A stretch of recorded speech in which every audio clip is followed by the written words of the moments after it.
आज प्रभु पाखे विशेष भाव में रसगोला भोग हम या सर्पमण ही कहती प्रभु पाखे खाली टे टेकीदवा दरकार कारण प्रभुंर दुई नयन एत पड़गला ये हूँ प्रसाद रे परिणत हो जाए। ये रसगोला को लेकिन अनेक वाद विवाद वर्तमान सृष्टि होता किंतु केउ परंपरा केउ कालरू आम महाप्रभु माने ये रसगोला को अत्यंत भल पाती। ये रसगोला केवल आमर ये रसगोला किंतु ये प्रमाण करुचे जगन्नाथ संस्कृति। ये रसगोला देखंतु किभली भाव में प्रभु को सर्प मणे ही आज भक्त माने सुंदर भाव में से प्रसाद टी पाई दौरान कारण प्रभु आपण एठी रसगोला खाइला बाला प्रभु आपण एठी 60 पौटी खाइला बाला प्रभु आपण एठी अनेक खजा खिचड़ी खाइला बाला प्रभु एठी आपण कौन न खाई आपणकर जदि ये भोग को आप देखा अनेक प्रकार पिठापणा आपण पाखे भोग हुए जहाँ वर्तमान अद्यावधि ओडिया घरू से पिठापणा धीरे धीरे लोप पाइबार बसी ताहा किंतु प्रभु आपण पाखे से पिठापणा अद्यावधि प्रचलित अच्छी गोटे एंडुरी पिठा आपण देखिए बोध हुए घरे आउ होनी से पिठा आपण देखिए किंतु प्रभुंकर अत्यंत प्रिय वर्तमान बड़ देउल को आपण जिबे से बड़ देउल ढिंकीटे अच्छी से बड़ देउल चाउल चूना होची से चाउल चूना रे प्रभु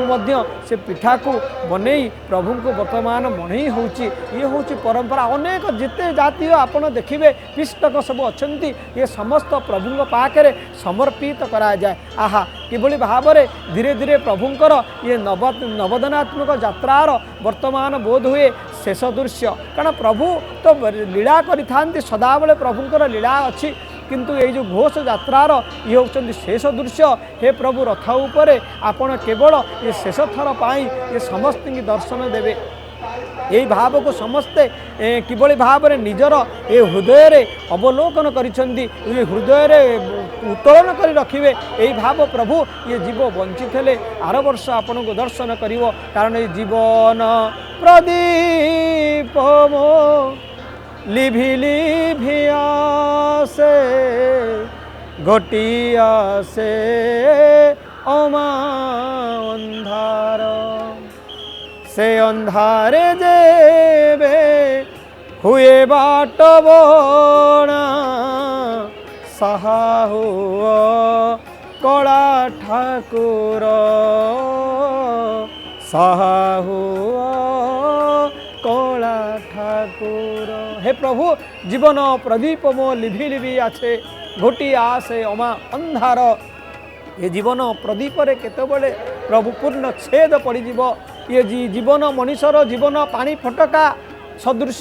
केतेबेले प्रभु कहीं केतेबेले ये काल ये जीव को नहीं जीव यही कथा को प्रमाण करने अनेक संथ अनेक सुंदर भाव में रचना करिथिबा गीत को मध्य आम आगे परसि देइछंती। आउ एणी किरे मन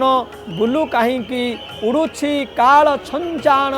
मने नहीं कि उड़ुछि काल छंचाण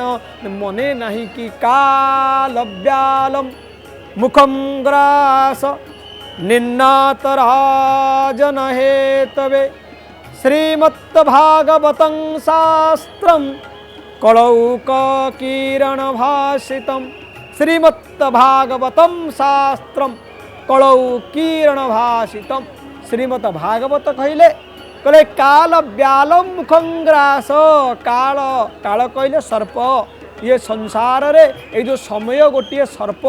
ये सर्पर मुह भितरे ये सर्पर मुख भितरे आमे समस्ते अच्छे काल व्याल मुखंग्रास निन्नात राजन हेतवे। हे परीक्षित ये काल व्याल समस्त के संसार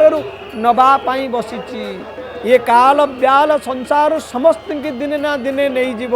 रही कहीं नहीं रही बेटी नहीं भव रंग भूमि तले सर्वे निज निज अभिनय सारी बाहुड़े काल बेले बाहुड़ीबे काल बेले से कालर पुरुष प्रभु जे शंकर भगवान जे सदा सर्वदा श्मशान रे वास करी ये जीव को दर्शन दियंती ये जीव को यही कथा कहती ये संसार रे बापा ए संसार रे कौन करिछु कौन करिबा दरकार ए काल रूपे जे महाकाल आपण को दर्शन दउथिले प्रभु बड़बाड़र सामंत प्रभु बलभद्र देव महाकाल रूपरे दर्शन देले यही दर्शन देबारे ये संसार को आनिबारे जहाँ को आपण मान देखुछंती मार स्वरूप माँ सुभद्रिके माँ कंपेल वासिनी अनेक कष्ट करी ये जीव को संसार को आनी मार केवल कर्तव्य हवा दरकार ये जीव किभली भाव में बापा को जाना दरकार कहू कहू वर्तमान कालिया शांतर चकाकी चका नयन वर्तमान दर्शन देले कारण आम जेहेतु संसार रे जन्म लाभ कर अनेक जन्मर तप फले मनुष्य जन्म मही तले मनुष्य जन्म रे लाभ जेबे गोविंदे करे भाव जेबे गोविंदे करे भाव हे प्रभु आपण पाखरे भाव जेहेतु ये जीवन करी आपण पाखरे जे जीव जे पर्यंत निजको समर्पित भाव न करी आपण परा देखौतिले ये संसार रे अनेक कथा काली आपण सुंदर भाव रे प्रभुंकर से अधरपणा नीति की मध्य अवलोकन करुथिले ए कनक टीवीर भव्य परदा पर अवलोकन करुथिले कहीं ना प्रभु प्रपानक काली पान करुथिले आमे जेभली भाव रे टिके बाहरु आसीगले घरे टिके पणा टिके पी दौ से भलिया ठीक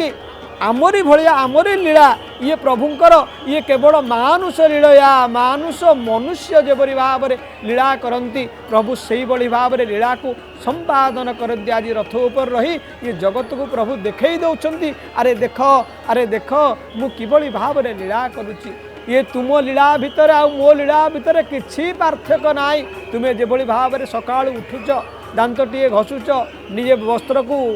उलागी होच मु ठीक से भाव में समस्त नीति तुमरी नीति परी गोटे नीति मु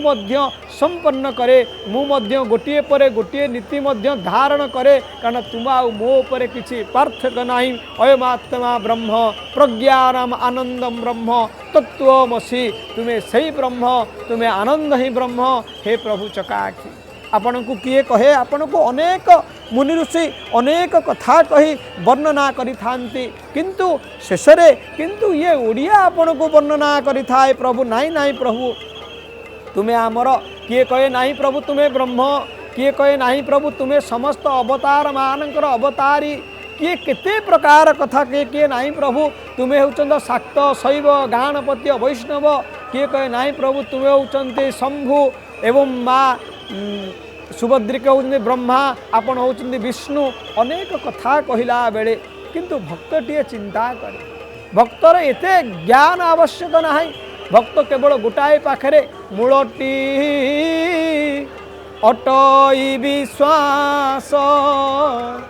रे भणिले जगन्नाथ दास मूलटी अटई विश्वास यही न्याय रे भक्त आपण पाखरे गोटे कथा चिंता करे प्रभु मु जानी नाही न मंत्र न जंत्र तदपि च न जाने स्तुति मोह मु प्रभु ये सब किछि जाने मु गोटे कथा जानी प्रभु भावर ठाकुर तुम्हें तुमरी आगे जदि भाव को थरे परसन कर दिए भाव को थरे पसारी दिए प्रभु ये भाव को थरे जदि तुमरी आगे मु रखी दिए ना आउ आपणकर किछि आवश्यक नाही कि मंत्र गाइबी कि स्तुति करी